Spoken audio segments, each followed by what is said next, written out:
Merci Seigneur pour ce moment que tu nous permets de continuer cette série d'enseignements sur la signification spirituelle des éléments qui représentent ta puissance, qui manifestent aussi ta puissance, Seigneur. Hier, tu nous as permis de comprendre, Seigneur, la signification spirituelle de la croix de Jésus. Et aujourd'hui, nous allons poursuivre encore partie de la croix de Jésus. Nous allons poursuivre avec le sang de Jésus. Seigneur, viens et permets-nous de comprendre, de saisir ce que tu veux nous faire comprendre. C'est sûr que nous connaissons déjà c'est quoi la croix de Jésus. C'est sûr que nous connaissons déjà c'est quoi le sang de Jésus. Mais il y a sûrement quelque chose, un mot que tu veux encore ajouter à notre connaissance. Une expression que tu veux encore, une signification que tu veux encore ajouter à notre connaissance, à ce que nous savons déjà. Viens, illumine-nous. Viens, illumine-nous par ton Saint-Esprit. Viens, illumine nos yeux, illumine nos cœurs, afin que nous comprenions la connaissance parfaite de la vérité que tu es. Les ténèbres ont reculé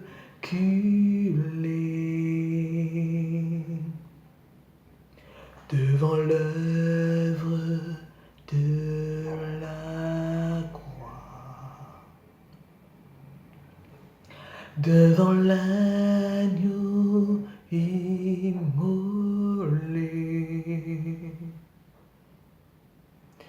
et le sang versé pour nous.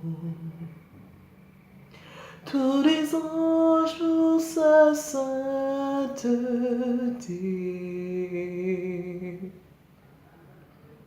l'univers crie sa majesté.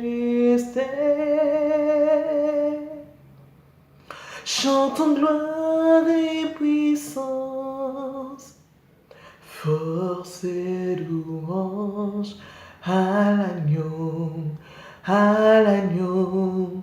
immolé, à l'agneau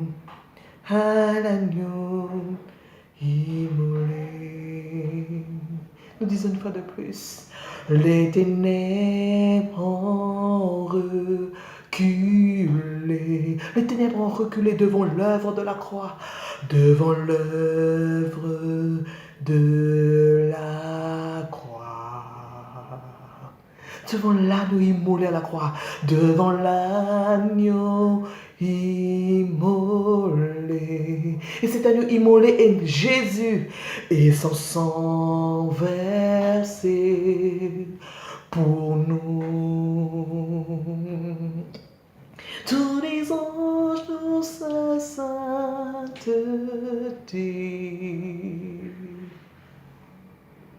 l'univers crie sa majesté.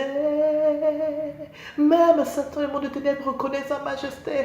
Chantons gloire et puissance, force et louange à l'agneau immolé, à l'agneau immolé. L'agneau qui est immolé, c'est Jésus. Jésus qui a été crucifié à la croix. Jésus qui a pris ma place, qui a pris ta place, qui a accepté sur lui le châtiment, qui a accepté celui qui a pris sur lui toutes nos iniquités à la croix. Frères et sœurs, nous continuons cet enseignement. Que le nom de Dieu soit glorifié, béni, amen. Vous savez, c'est beau, c'est merveilleux de connaître Dieu. C'est merveilleux d'avoir la connaissance spirituelle sur tous ces enseignements. Parce qu'il nous permet de mieux avancer dans ce monde où nous sommes. Parce que ce monde que nous sommes, excusez-moi, il n'est pas bien. Il n'est pas bien. Il n'est pas bon. C'est un monde où Satan règne. C'est un monde où les principautés de ce monde règnent. Mais lorsque tu as la connaissance, lorsque tu sais comment, dans telle ou telle situation, pour tel sujet, comment je peux me lever dans la prière, quel genre de prière je peux faire, mon frère, tu vivras de victoire en victoire. Amen. Je vais rapidement encore dire 2-3 choses sur la croix, parce qu'aujourd'hui nous allons parler du sang de Jésus, de cette signification spirituelle que nous allons voir aujourd'hui, l'élément de sang de Jésus. Mais vous allez constater que la croix de Jésus et le sang de Jésus sont, au fait, se complètent, parce qu'effectivement, la croix de Jésus, c'est sur la croix de Jésus, effectivement, que Jésus a fait couler son sang. Et il y a effectivement des significations qui sont identiques de la croix de Jésus et au sang de Jésus. Ok, et on disait hier sur la première partie que j'ai commentée sur la croix de Jésus, je disais que la croix de Jésus c'est la puissance salvatrice et c'est celle qui nous permet l'appartenance à Christ, l'identité de Christ, c'est pas la croix de Jésus. Quand on voit le symbole de la croix de Jésus, c'est l'identité de Christ. Et il y a un chose d'élément que je voudrais ajouter, comme on a vu dans ce chant qu'on a chanté, que les ténèbres ont reculé devant l'œuvre de la croix. Lorsque les ténèbres sont arrivées, qu'ils ont vu l'œuvre que Jésus a accomplie à la croix, ils ont reculé. Et par le sang que Jésus a fait couler à la croix, les ténèbres ont reculé et nous avons eu la victoire. D'abord, je dis que la croix de Jésus, le sang de Jésus, c'est vraiment des choses qui se complètent et il y a certaines significations qui sont pareilles parce que vous voyez que c'est à la croix de Jésus que Jésus a fait couler son sang. D'accord. Et des fois, lorsque nous prions, dans nos prières, lorsque nous mentionnons le nom de la croix de Jésus, nous disons, tu peux dire quand tu pries, tu sens que tu reçois des attaques, tu sens qu'il y a des fléaux, des tempêtes et des vents qui se lèvent contre toi. À ce moment, tu dis, Seigneur, les vents et tempêtes qui se lèvent contre moi, les fléaux qui se lèvent contre moi, les attaques qui se lèvent contre moi, je les ramène au bas de ta croix, au bas de la croix de Jésus, au bas de ta croix, Jésus. Je ramène au bas de ta croix parce que c'est au bas de la croix que toi, tu as détruit tout. Les forteresses. Vous voyez Éphésiens chapitre 1, à partir du verset 18 et vers les versets 20 jusqu'à 23, Paul explique bien, il dit que Christ, Dieu, a mis en Christ toute l'autorité, la puissance, et cette puissance qui lui permet d'être au-dessus de toute autorité, de toute souveraineté, de toute domination. C'est ce que dit Paul. Donc Éphésiens 1, chapitre 1, à partir du verset 18, mais à partir vers les versets 20, c'est ce qu'il dit, que Christ, Dieu l'a rempli du pouvoir, de la capacité de puissance qu'il a mis au-dessus des souverainetés, des dominations, des autorités. Et qu'est-ce qu'encore Paul dit que Dieu a fait? Et il a mis toutes ces autorités-là, ces dominations, sous les pieds de Christ. Sous les pieds de Christ. Alors les pieds de Christ, nous savons que c'est à la croix, donc au bas de la croix. Voilà pourquoi nous disons que Seigneur, tous ces fléaux-là, toutes ces autorités-là, toutes ces forteresses qui s'élèvent contre moi, qui viennent dans ma vie pour emmener le désordre, l'anéantissement, la destruction dans ma vie, des blocages dans ma vie. Seigneur, c'est toutes ces destructions, tous ces vents, ces dominations-là, ces autorités-là, ces souverainetés-là, ces forteresses, Seigneur Jésus-Christ, je les ramène au bas de ta croix, au bas de ta croix. C'est ce que tu dois souvent dire dans ta prière, dans nos prières. Et aussi, tu peux aussi dire, Seigneur, toutes les pensées humaines, Seigneur, je vois telle personne, je vois où est telle personne, je sens que cette personne-là a des pensées contraires à ce que toi tu veux pour ma vie, prononce des paroles contraires à ce que toi tu veux pour ma vie. Seigneur, je prends ces paroles-là, je prends ces pensées-là, et je les ramène au bas de ta croix, pour que toi tu les anéantisses, tu les détruises au bas de ta croix. Voilà encore des prières, des genres de prières, comment on peut souvent mentionner la croix de Jésus dans nos prières. Amen. Alors, on va continuer, je disais, avec le sang de Jésus. Je disais que le sang de Jésus et la croix de Jésus, ils ont certaines significations qui sont identiques parce qu'effectivement, tout, c'est à la croix que Jésus a fait couler son sang. Et alors, le sang de Jésus, c'est le symbole de l'alliance. Par exemple, on dit c'est pour la croix. C'est le symbole de l'alliance, de l'adoption. De l'alliance avec Christ, de l'adoption. C'est cette puissance de la filiation à Christ. Parce que c'est grâce au sang de Jésus que nous sommes devenus co-héritiers avec Christ du royaume de Dieu. Amen. Amen. Et donc, le sang de Jésus symbolise et signifie la purification. C'est par le sang de Jésus que nos péchés sont purifiés. Alléluia. Donc, le sang de Jésus, c'est la puissance de la purification de nos péchés. Le sang de Jésus, c'est la puissance de la purification de tout ce qui n'est pas du royaume de Dieu en nous. Le sang de Jésus, c'est la puissance de la victoire. Le sang de Jésus, c'est la puissance de la victoire. Nous l'avons dit avec la croix, c'est la même chose avec le sang de Jésus. C'est la puissance de la victoire de Dieu. La manifestation de la puissance de la victoire de Dieu. Le sang de Jésus. Le sang de Jésus, c'est aussi la puissance protectrice de Dieu en nous. Effectivement, le sang de Jésus, c'est la puissance protectrice de Dieu en nous. On va le développer et je peux commencer aussi par là. Alors, vous voyez, c'est comme le symbole de truc. Ce qui s'est passé en Égypte, lorsque Moïse va dire à Pharaon, libère le peuple d'Égypte, et plutôt le peuple d'Israël, libère les Israélites, laisse-les sortir d'ici de cet esclavage. Quand Pharaon refuse, pendant que c'est que Dieu endurcit le cœur de Pharaon, alors vous savez qu'il y a des fléaux que Dieu avait commencé à envoyer au peuple d'Égypte, en Égypte, pour montrer à Pharaon que Dieu était plus puissant que lui. Et parmi ces fléaux et tous les 10 plaies, il avait envoyé les 10 plaies, les fléaux, les trucs, les insectes. Il y a eu effectivement aussi le fléau de la mort, l'ange de la mort. Ok? Et nous savons que Dieu avait envoyé l'ange de la mort qui était passé tuer tous les premiers-nés des Égyptiens. Et qu'est-ce qui avait fait que les premiers-nés des Israéliens n'étaient pas touchés? Dieu avait dit à Moïse de dire au peuple d'Israël de mettre le sang au-dessus de chaque porte. Ainsi, quand l'ange de la mort venait, il ne rentrait pas dans les portes de les maisons où il y avait le sang sous les linteaux des portes. Alléluia.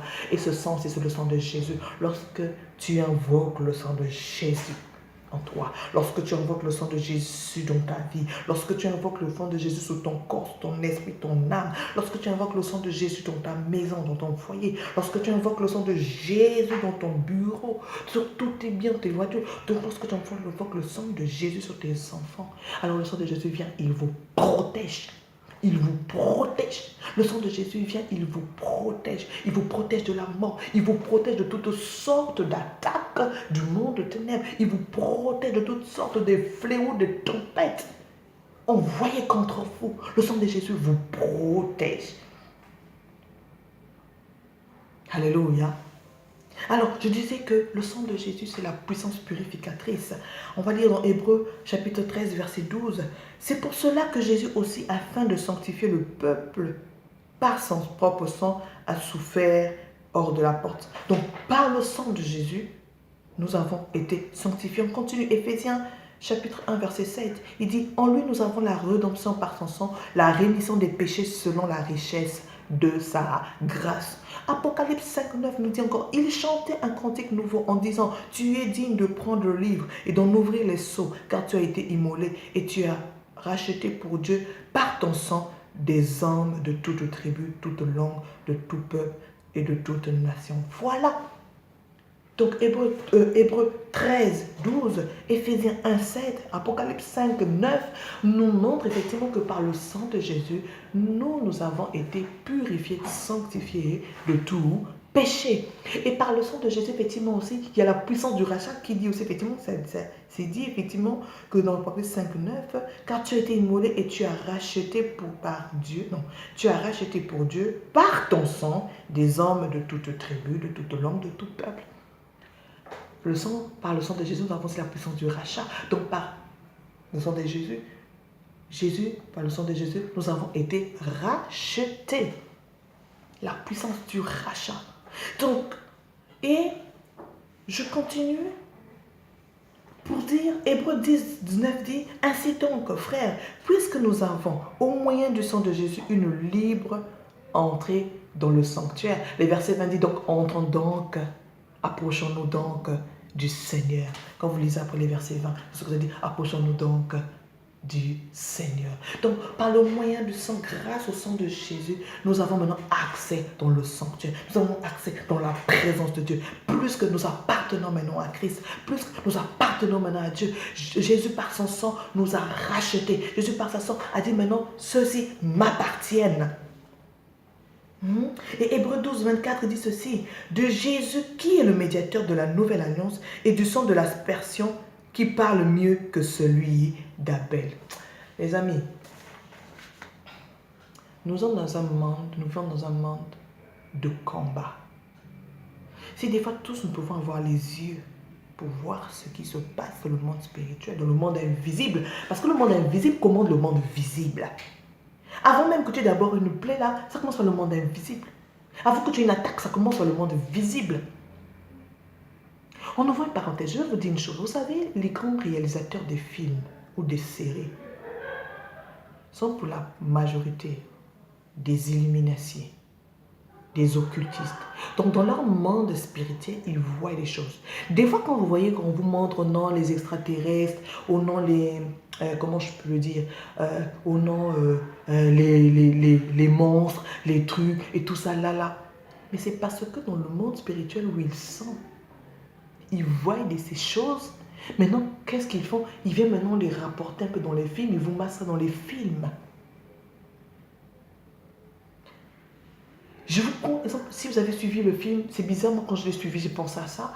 Le film sur La Tour Sombre de Idriss Delba, on l'appelle Idriss Delba, non, je crois pour ceux qui connaissent. Allez lire, allez suivre ce film, La Tour Sombre. Ça passe actuellement sur Canal+.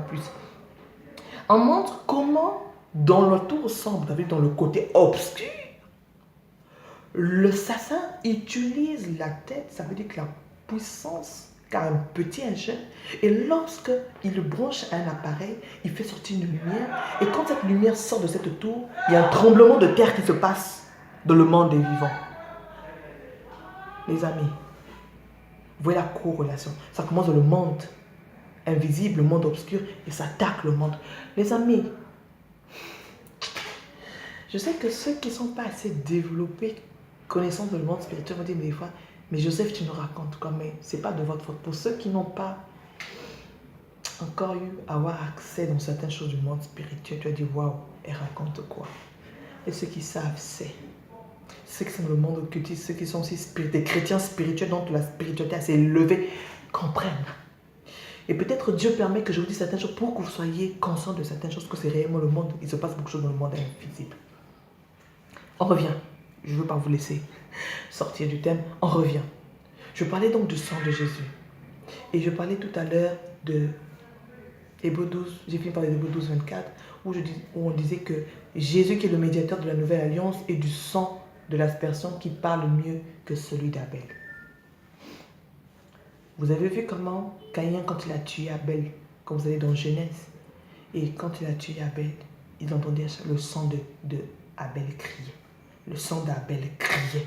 Le sang d'Abel criait, le poursuivait partout, comme ça, on entend les cris partout. Il n'était plus à l'aise. Caïn entendait le cri d'Abel partout, son sang criait. Si c'est seulement Abel, son sang criait, imaginez combien de fois le sang de Jésus crie. C'est-à-dire les combats spirituels que tu as dans ta vie, les attaques, les oppressions, les combats spirituels que tu as dans ta famille, les combats spirituels que tu as dans l'environnement professionnel, amical et tout, les combats spirituels, tu sens que tu as des attaques, tu sens qu'il y a des gens qui disent oui et qui passent par le lien de sang. Ça veut dire les gens qui passent, comme je disais, les esprits de contrôle. J'en ai parlé dans le partage que j'ai fait, que les démons te gardent dans l'ignorance, et quand j'ai parlé avec les liens de sang. Okay? Les esprits de contrôle qui passent par les liens de sang. Ça veut dire que vous êtes dans la famille, quelle telle personne de la famille passe pour bloquer ta vie, pour t'empêcher à accéder aux bénédictions que Dieu a fait dans ta vie. À ce moment, tu sais ce que vous devez dire dans votre vie. Quand tu sens que bon, là c'est bloqué, tu commences à te révéler que ça s'est passé ceci dans ta famille. Il y a tel pacte qui s'est fait dans ta famille, par le lien de sang, par le lien d'affiliation dans ta famille. Ou le lien d'affiliation peut-être au niveau du boulot, parce que s'il y a des trucs de hiérarchie, n'oubliez pas ça, c'est spirituel. Hiérarchie, de chef à employé, de ton chef à employé, il y a des trucs de hiérarchie dans ta truc, dans les relations, il y a des liens d'affiliation, d'association. Quand tu sens là, dans cet environnement, il y a ça qui se passe sur moi, il y a ça qui veut se passer, il y a ça qui se passe sur moi et tout. Tu dis ceci dans ta prière. Tu commences par Jean chapitre 1, 12 à 13, qui dit que à ceux qui l'ont reçu et qui ont cru en son nom, qui ont cru au nom de Jésus, il a donné le pouvoir de devenir enfants de Dieu, lesquels ne sont nés ni du sang des hommes, ni de la volonté de la chair, ni de la volonté des hommes, mais de Dieu. Donc ça veut dire, tu es devenu enfant de Dieu. Par quoi? Pas par le sang des hommes, mais par le sang de Jésus. Tu es devenu enfant de Dieu, pas par la volonté de la chair ou des hommes, mais de la volonté de l'esprit, la volonté de Dieu. Et tu dis, quel que soit le lien que j'ai, d'affiliation que j'ai dans la famille, le lien de sang que j'ai dans la famille, avec X, Y, Z, quel que soit le lien d'affiliation que j'ai professionnel dans l'environnement professionnel, avec telle personne, quel que soit le lien d'affiliation ou d'association que j'ai dans dans le milieu amical, je dis que le lien là, je le brise, que Jésus à la croix l'a brisé par son sang. Parce que je ne suis plus né de telle famille, parce que je ne suis plus né de tel environnement social, je ne suis plus allié à tel environnement social, parce que je suis né maintenant, je suis enfant de Dieu. Là, tu remets, ok, tu rappelles dans la prière et à ces esprits-là que tu es enfant de Dieu, que tu es né de d'enfant, que tu es enfant de Dieu. Donc tu n'es plus né de XY, tu n'es plus né de la volonté de ton Père, mais tu es né de la volonté de l'Esprit. Tu es né du sang de Jésus.